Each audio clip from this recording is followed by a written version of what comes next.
Change a question, change your life. When it comes to planning your life, I want to get you to learn to ask 3 questions now. And the first one is not, what am I going to do? And how many understand why now? Say I. The question you want to ask yourself is, what do I want? What's my outcome? What's my result? The word RPM, the first one, is to get you focused on the target. The target is not the activity. The activity can change. It's what's the result I'm after. Human beings have a capacity they've undersold themselves on.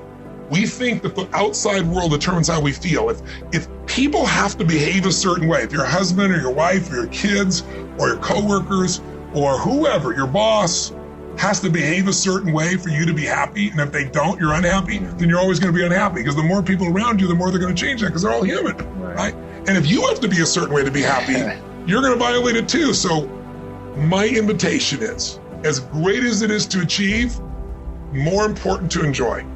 And if you can enjoy every moment in that state, when you're feeling loving and playful and passionate and curious and awe, you treat other people 100 times better than when you're feeling frustrated, pissed off, overwhelmed, worried, stressed, or feeling sorry for yourself. You need a strategy, but that's not the first place you should look, and it's the first place all of us look. It's our inherent thing. You want to lose weight? Well, how do I do it? I want to grow my business? How do I do it? It's instinctive. We've been trained to think that way, but the problem is the how-to is usually not that complex, because strategy is wonderful. I'm a strategist. I spent my whole life figuring out strategies. As we both know, a strategy could save you a decade. Right? In business, strategy could save you, it could make the difference between success and failure. But most people have strategies available, or they could get them, or you could create them. But the problem is you got a story. And your story is why it isn't working. And the story is, I've tried what? Everything. If you tried everything, you'd be fit. There's always a story. And what I tell people is, if you can just divorce the story of your limitation and marry the truth of your unlimited capacity, then the whole game changes. Really learning to train yourself to be in an ideal state where the best of you comes out for yourself, for your family, for your mission, for your world, for your coworkers. To me, that's one of the most important decisions in life to make. You ask me, of all the people I've met, all the things I've seen, what creates a magnificent life? Everybody has goals and dreams that are different. Whatever is right for people is what I want them for themselves. I don't want them to be like me or you or anybody else. I want them to have their dream. But to have it, you need 2 skills. You need, number 1, to have the science of achievement. It's a science. You have to know how to take your vision and make it real. If you know exactly what it is you really want, what you desire, what you're really after, clarity is power. The more clear you are on specifically what you want, the faster your brain can get you there. Did you achieve the outcome? Yeah, when you're that general, you think you're not getting your goal, you are. The way you language your goal, the way you think about it, you're receiving it. All right, so first of all, I just want to talk about the notion of doing hard things. So doing hard things is critically important in terms of earning self-respect, building those calluses on your mind, as David Goggins calls them, to have the ability to stick with something when it gets difficult. It is such an incredibly powerful skill set. And the only way you're going to get it is if you do hard things. Now, I want to be clear that I don't love cold showers. I hate cold showers. Cold showers never got easier. In fact, I would say over time, it really began to chip away at my soul. So I did cold showers every day for 1 year and 3 months. I'd promised myself I would do it for a month. So in ending up doing it for 15 months, I was pretty stoked. Now I don't do cold showers anymore, and I'll go back and explain the process I was using when I was doing cold showers. Now what I'm doing is water submersion, so cold water submersion. That I find is way more powerful. It is much more difficult, but in a weird way, it's more enjoyable. So when I was doing the cold showers, it went like this. I would get in, stand, bucket naked, dry shower, and just will myself to crank that on, because there was nothing worse than standing dry knowing that cold water is going to hit you. That was by far the worst, is that anticipation of like, do you stop and take a couple breaths? Do you just get in there and crank it on like without hesitation? It was so powerful to have to face that down day after day after day. It really was pretty incredible.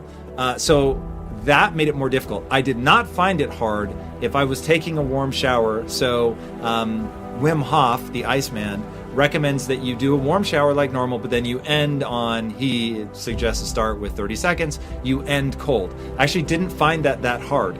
And so because that wasn't hard, I wanted to do it the hardest way possible by starting just dry and going straight for the cold. So that was how I did it the whole time. I would, though, end on warm most of the time. Every now and then, if it was a hot day or something, I might do cold, warm, cold. It just depended. So there is something about a entirely cold shower that's quite powerful, but I found it very difficult to warm up after. And so that can slow the rhythm of a day down, and I just didn't want to give that much time to it. Okay, so I do that for 15 months. I end up growing this resentment towards my shower. I didn't like the way that felt. I wanted to get back to actually enjoying my shower. And I thought, I have always had a lingering notion in my mind that it would be far better on a physiological level to get the response that you're looking for at a cellular level from true submersion.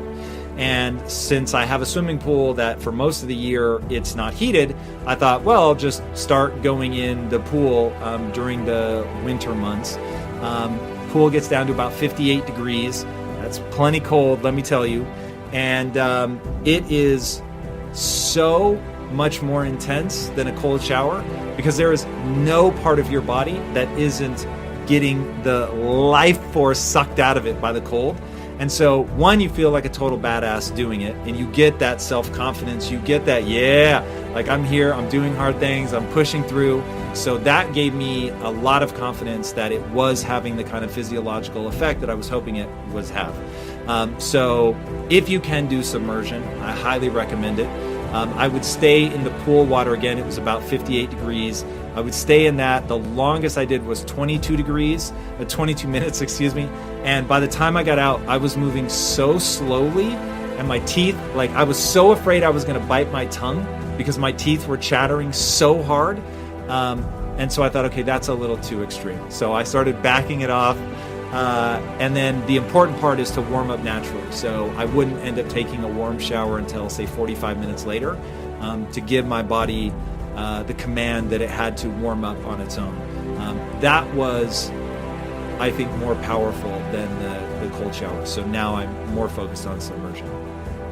You know what? I'm not just a student, that just happened to me in this grade. I'm not just here at this school. I'm here for a reason. And you got to tell yourself, man, I feel like I've been pushed down in the dirt. I feel like people have been stomping on me. I feel like stuff has been raining on me. But you didn't realize this, my young friends. You was just a seed. So you got to tell yourself, no. I haven't been pushed down in the dirt, and I haven't been stomped on. I've been planted, and I've been placed in this pot for a reason. And we are at this arena here to be able to have a conversation to say, what does it look like to go to that next level? And so I need you all to do the same thing. When you leave here, if you feel like you're in a weird place, if you feel stuck, if you feel like, I just feel like I need some help, you get the help you need. That's how you show how strong and how bold and how powerful you are. The fighter jet mentality is that someone who is just determined, relentlessly obsessed in achieving an outcome in the face of all adversity. I've always had this relentless mentality. And if you say I can't do something, if I fail, if I, mess up, it just motivates me even more. I just become even more hungry.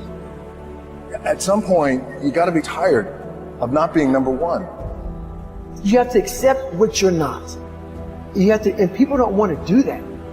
That's the only way you can fix it. You have to accept it first before you can go on the journey. As you elevate your aim, you create a judge at the same time. The new ideal, which is an ideal you, becomes a judge because it's above you, right? And then you're terrified of it, maybe. Who they want to be, they act like they are, but they're not because they haven't fixed all this stuff yet. You got to fix this first before we can start our journey in life. Get rid of everything about yourself that isn't perfect. Everything else does. You can either live your dreams or live your fears. And I think the majority of people actually are not living their dreams, but are living their fears. Fear is driving society because that's the only way you can control a society. If you focus on your fear, fear will become your reality. I want to ask you a question. What are your fears? What are you afraid of? What are you scared of? Because we all have fears, don't we? We all suffer from fear. The reason that most people are not living out their true potential is because of fear. You cannot just let that fear freeze you. You just have to turn that into, again, the positive. You cannot let it, become so overwhelmed that you cannot do anything. If you just focus on that moment where you're doing, then you'll be okay. And Einstein said those who've never failed have never tried. The reason most people don't take action is simple. It's fear. Fear of failure, fear of success. Perfection equals paralysis. In my experience, things hardly ever go perfectly, even if you want it to. The stuff goes wrong. That's just life. When everything seems to be going against you, remember that the airplane takes off against the wind, not with it. Don't just sit there and complain about what I can't do. When you walk this journey, you must know that it's going to go down before it comes up. But when it comes up, it's going to go so much higher than you've ever been. And when you understand the difference between no longer focusing on being a champion and instead of delivering a championship performance, everything will change. Because it's the people who build themselves into someone who can give a championship performance that win.